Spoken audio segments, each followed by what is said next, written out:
बोलो दुर्गे मैया की जय। बोलो साचे दरबार की जय। या देवी सर्वभूतेषु मातरूपेण संस्थिता। नमस्तस्यै नमस्तस्यै नमस्तस्यै नमो नमः। अखण्डमण्डलाकारं व्याप्तयेन चराचरं तत्पदं दर्शितं येन तस्मै श्रीगुरुवे नमः। गुरुर्ब्रह्मा गुरुर्विष्णु गुरुर्देवो महेश्वरा। गुरुर्साक्षात् परब्रह्म तस्मै श्री गुरुवे नमः। माता की चरणों में वंदना करते हुए, प्रणाम करते हुए, सभी ऋषियों को, देवताओं को प्रणाम करते हुए, गुरु भगवान के चरणों में प्रणाम करते हुए, माता पिता के चरणों में प्रणाम करते हुए, आए हुए श्रद्धालु भक्तों एवं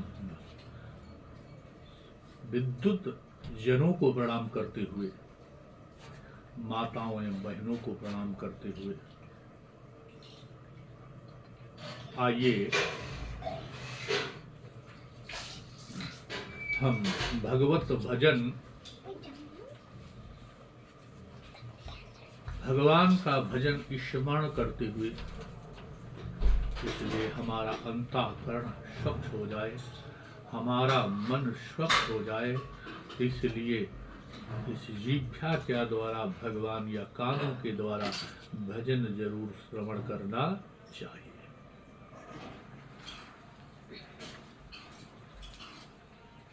आइए दो बार भगवान का संकीर्तन करते हुए, क्योंकि भजन ही हमारा सब कुछ है।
नगरी में कान्हा चोर बसत है, तेरी नगरी में कान्हा चोर बसत है, चोर बसत है, हाँ चोर बसत है।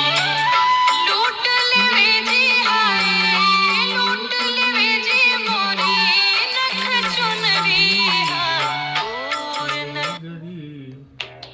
बोलो गोविंद भगवान की जय, बोलो दुर्गी मैया की जय। कल कल कलोद करती हुई नादनी श्री पावन गंगा के तट पर बालू के आसन पर विराजमान श्री व्यास राजा जन्मेजय को कथा सुनाते हुए व्यास जी बोले, हे महाभारत जन्मेजय, इस प्रकार पिता के समझाने पर राजकुमार त्रसंकु ने हाथ जोड़ करके प्रेम पूर्वक गदगद वाणी में पिता से कहा कि मैं वैसा ही करूंगा। राजा शतव्रत को महर्षि वशिष्ठ का शाप तथा युवराज हरिश्चंद्र का राजा बनना। तत्पश्चात महाराज अरुण ने वेद शास्त्र के पारंगी विद्वान तथा मंत्र वेदा ब्राह्मणों को बुलाकर के अभिषेक की सारी सामग्रियां तुरंत एकत्र कराई। संपूर्ण तीर्थों का जल मंगा करके तथा सभी मंत्रियों, संतों और नरेशों को बुला करके शुभ दिन में उस राजकुमार को विधिपूर्वक सेठ राज शासन पर आसीन कर दिया। इस प्रकार पिता ने पुत्र त्रिशंकु को राज पर विधिपूर्वक अभिषेक करके अपनी धर्म पत्नी के साथ पवित्र तीसरे आश्रम वानप्रस्थ को ग्रहण किया। वे गंगा के तट पर कठोर तप करने लगे। राजा जन्मेजय बोले, हे व्यास जी, आप पूज्य वर ने कथा के प्रसंग में अभी अभी बताया था कि गुरुदेव वशिष्ठ ने पयस्विनी गौ का वध कर देने के कारण राजकुमार शत्रुवत को कुपित होकर शाप दे दिया और वो पिशाच को प्राप्त हो गया था। हे प्रभु, पैशाचता से उसका कैसे उद्धार हुआ? व्यास जी बोले, हे राजन, मुन वशिष्ठ के द्वारा शापित वो शतव्रत तत्काल पैशाचिकता को प्राप्त हो गया। इसके फलस्वरूप वो स्वरूप, दुर्गंध तथा सभी प्राणियों के लिए भयंकर हो गया। जब उस शतव्रत ने भक्त पूर्वक भगवती की उपासना की, तब भगवती ने प्रसन्न होकर के क्षण भर में उसे दिव्य शरीर वाला बना दिया। चूंकि प्रभु की कृपा है, प्रभु समर्थवान है।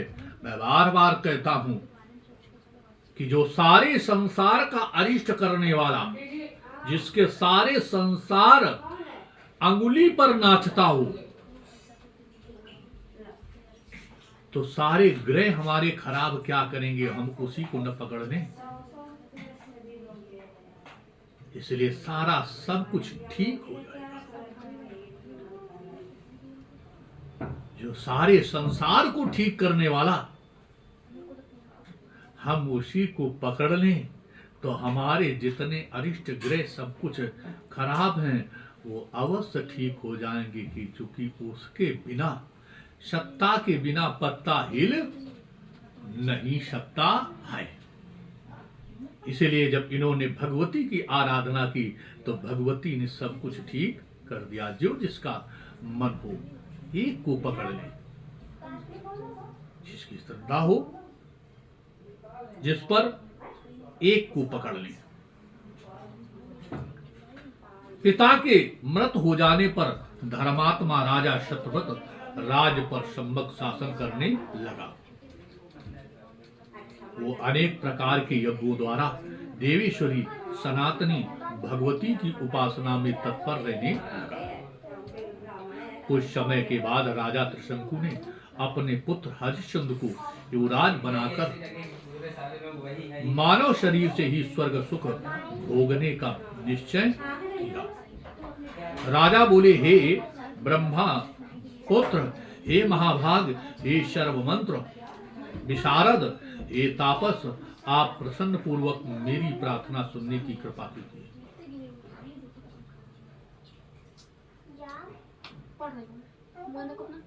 हे महामुनि, आप शीघ्र ही मुझसे ऐसा यज्ञ संपन्न कराइए जिससे मैं इसी मानव शरीर से स्वर्ग लोक में निवास कर सकूं। हे मुनिश्रेष्ठ, आप सर्व समर्थ हैं, अतः मेरा ये कार्य अब पूर्ण कर दीजिए। वशिष्ठ जी बोले, हे राजन, मानव शरीर से स्वर्ग लोक में निवास अत्यंत दुर्लभ है। मरने के पश्चात ही पूर्ण कर्म के प्रभाव से स्वर्ग की सुनिश्चित प्राप्त कही गई है। अतः ये सर्वज्ञ तुम्हारे इस दुर्लभ मनोरथ को पूर्ण करने में मैं डर रहा हूं। जीवित प्राणी के लिए अप्सराओं के साथ निवास दुर्लभ है। अतः ही महाभाग, आप अनेक यज्ञ कीजिए, मृत्यु के अनंतर आप स्वर्ग प्राप्त कर सकेंगे। जब तुम्हारा पूर्ण धर्म इकट्ठा होता जाएगा तब उससे पूर्ण मिलते। व्यास जी बोले, हे राजन, वशिष्ठ का ये वचन सुनकर के अत्यंत उदास मन वाले राजा त्रिशंकु ने पहले से ही कुपित मुनि वर वशिष्ठ से कहा, हे ब्राह्मण, यदि आप अभिमानवश मेरा यज्ञ नहीं कराएंगे तो मैं किसी और को आचार्य को बुला करके यज्ञ करवा लेंगे। क्योंकि अभिमान है।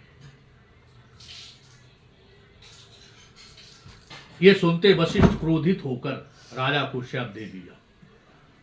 व्यास जी बोले, हे राजन, गुरु वशिष्ठ के ऐसा कहते ही त्रिशंकु तत्क्षण उसी शरीर से चांडाल हो गए। हे राजन, भगवती के उपासक मुन वशिष्ठ के रोग के कारण हे त्रिशंकु को ये फल प्राप्त हुआ। इसलिए भगवती जगदम्बा के भक्त का भी कभी अपमान नहीं करना चाहिए।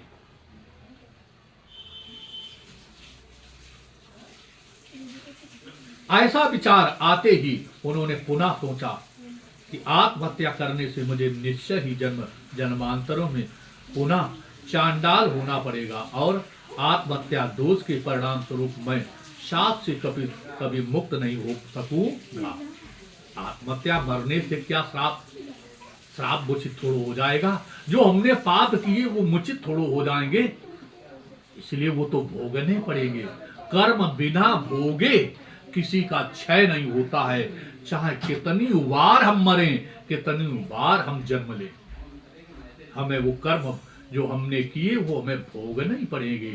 भोग से क्षय होते हैं, बिना भोगे क्षय, भोग ही प्रारब्ध कर्मों का क्षय होता है, अन्यथा इसका क्षय नहीं होता है और दूसरा कोई उपाय नहीं।